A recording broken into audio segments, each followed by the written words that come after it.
നിയമസഹായം തേടി ഹൈക്കോടതിയിലെത്തിയ സ്ത്രീയെ പീഡിപ്പിച്ച ഗവൺമെൻറ് പീഡർ അവസാനം കീഴടങ്ങി.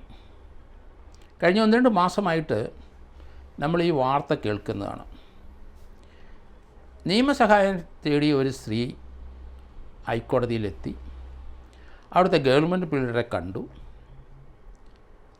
PG മനു എന്ന ഗവൺമെൻറ് പീഡർ സീനിയർ ഗവൺമെൻറ് പ്ലീഡറാണ്.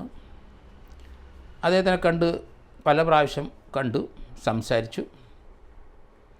ക്രമേണ അദ്ദേഹത്തിൻ്റെ ഓഫീസിലിരുന്നപ്പം അദ്ദേഹം പീഡിപ്പിച്ചു. പിന്നീട് വീട്ടിലെ വിളിപ്പിച്ചു വരുത്തി കേസിൻ്റെ കാര്യം സംസാരിക്കാനാണെന്ന് പറഞ്ഞ് അവരെ പീഡിപ്പിച്ചു. ഈ സംഭവത്തിന് ശേഷം ആ സ്ത്രീയെ പോലീസിൽ പരാതിപ്പെട്ടു. പുത്തൻകുരിശ് പോലീസ് സ്റ്റേഷനിലാണ് പരാതിപ്പെട്ടത്. സീനിയർ ഗവൺമെൻറ് പീഡറും നിയമസഹായം കൊടുക്കേണ്ടയാളുമായ വ്യക്തി ആ സഹായത്തിനെത്തിയ സ്ത്രീയെ പീഡിപ്പിക്കുക, അങ്ങനെയൊക്കെയുള്ള ചില വികാരങ്ങൾ എല്ലാവർക്കുമൊക്കെ തോന്നാം. പക്ഷേ തൻ്റെ പൊസിഷൻ, തന്നെ സഹായം അഭ്യർത്ഥിച്ച് വരുന്നവരുടെ സ്ഥിതി, അതുപോലെ തന്നെ അയാളുടെ ഒരു വ്യക്തിത്വമുണ്ട്. ഗവൺമെൻറ് പ്ലീഡറാണ്, ആൾക്കാർ വിശ്വസിച്ചാണ് വരുന്നത്. അത് ഒരു ഓഫീസിലെ അല്ല, നിസ്സാര ഒരു ഓഫീസിലെ അല്ല, ഹൈക്കോടതിയിലെ ഗവൺമെൻറ് പ്ലീഡറാണ്. അതുകൊണ്ട് കൃത്യമായി എല്ലാവരോടും മാന്യമായിട്ട് സംസാരിക്കണം, വിനയത്തോടെ സംസാരിക്കണം. തങ്ങളുടെ അടുത്ത് അഭയം തേടിയെത്തുന്ന സ്ത്രീകളാണ്, അല്ലെങ്കിൽ അഭയം തേടിയെത്തുന്ന പുരുഷന്മാരാണ്. അവരോട് മോശമായി പെരുമാറരുത്, മ്ലേച്ഛപദം ഉപയോഗിക്കരുത്. എന്തായാലും തൻ്റെ പൊസിഷൻ മറന്ന് ആ സ്ത്രീയെ പീഡിപ്പിച്ചു. അതിനുശേഷം ഭീഷണിയായി. നിവൃത്തിയില്ലാതെ അവർ പുത്തൻകുരിശ് പോലീസ് സ്റ്റേഷനിൽ പരാതിപ്പെട്ടു, കേസ് രജിസ്റ്റർ ചെയ്തു. താൻ ഗവൺമെൻറ് പ്ലീഡറാണ്, ഇതൊക്കെ കള്ളമാണ് എന്നൊക്കെ പറഞ്ഞു. പോലീസ് അയാളെ ചോദ്യം ചെയ്യാൻ വിളിച്ചു. സംഗതി അത്ര പന്തിയല്ല എന്ന് തോന്നിയിട്ടുണ്ടാവും. ഹൈക്കോടതിയിലെ മുൻകൂർ ജാമ്യത്തിന് പോയി. താൻ ജോലി ചെയ്യുന്ന സ്ഥലമാണ്, തീർച്ചയായിട്ടും തനിക്ക് ജാമ്യം ലഭിക്കുമെന്നാണ് കരുതിയത്. ഹൈക്കോടതി എന്തായാലും ആരായാലും എത്ര ഉന്നതനായാലും നിയമവ്യവസ്ഥയ്ക്ക് വിരുദ്ധമായി പ്രവർത്തിക്കുകയോ പ്രത്യേകിച്ച് തൻ്റെ അടുത്ത് അഭയം തേടിയെത്തിയ നിയമപ്രശ്നത്തിന് വന്ന ഒരു സ്ത്രീയെ പീഡിപ്പിക്കുകയോ ചെയ്തിട്ടുണ്ടെങ്കിൽ തീർച്ചയായിട്ടും അതിന് ശിക്ഷ അനുഭവിച്ചേ പറ്റുള്ളൂ. ഹൈക്കോടതിയുടെ ആ ചിന്ത അങ്ങനെയാണ്. നീതിപീഠമാണ്. അവിടെ പലരും അഭയം തേടി വരും. അതിന് നീതി കൊടുക്കാൻ വേണ്ടി, അവരെ ആശ്വസിപ്പിക്കാൻ വേണ്ടി അഡ്വക്കേറ്റ് ജനറൽ എന്ന ഒരാളുണ്ട്. അതുപോലെ ഡയറക്ടർ ഓഫ് പ്രോസിക്യൂഷനുണ്ട്, അഡീഷണൽ ഡയറക്ടർ ഓഫ് പ്രോസിക്യൂഷനുണ്ട്. അപ്പോൾ അങ്ങനെയുള്ള ആൾക്കാരുടെ കീഴിൽ ജോലി ചെയ്യുന്ന ആൾക്കാരാണ് ഗവൺമെൻറ് പ്ലീഡർമാർ. അവരെ ഇതുപോലത്തെ ഒരു പ്രവൃത്തി ആരും പ്രതീക്ഷിക്കത്തില്ല.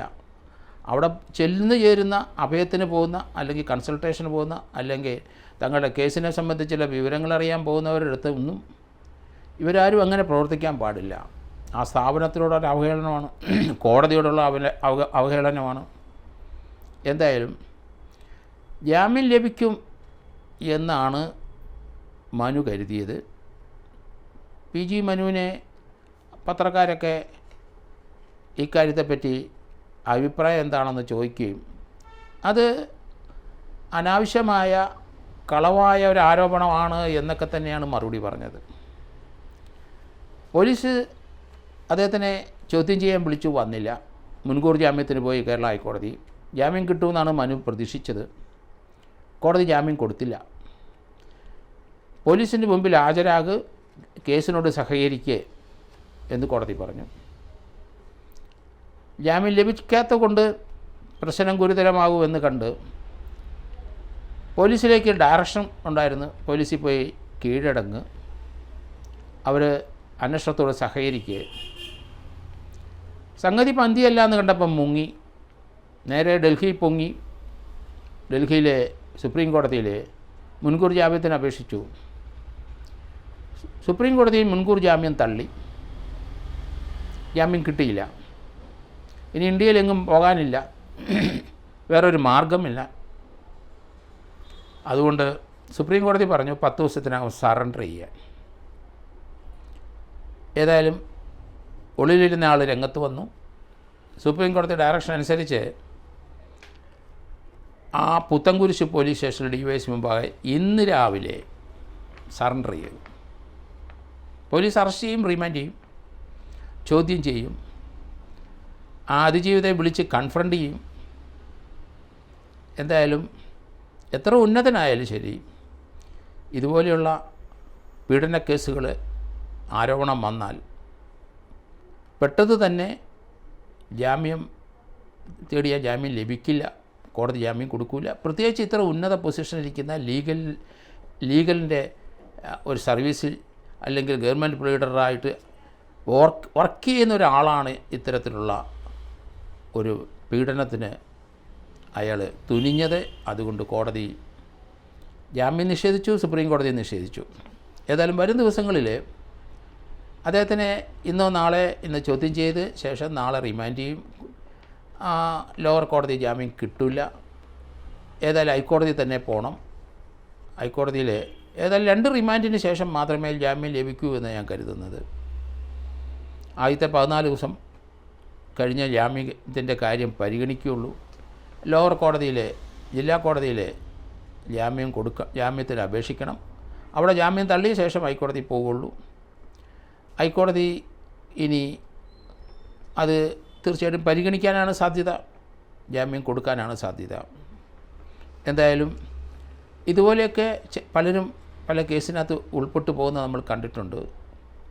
ശ്രദ്ധിക്കുക, നിങ്ങൾക്ക് നിങ്ങളുടെ പൊസിഷൻ മനസ്സിലാക്കണം. അത് വലിയ വാർത്തയാകും.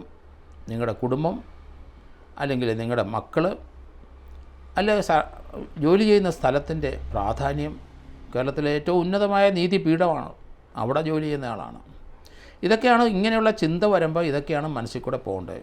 പെട്ടുപോകും, നശിക്കും, കുടുംബവും നശിക്കും, വ്യക്തികളും നശിക്കും. ഏതായാലും അടുത്ത ദിവസം നാളെ ഇയാളെ റിമാൻഡ് ചെയ്യും എന്നാണ് ഞാൻ കരുതുന്നത്.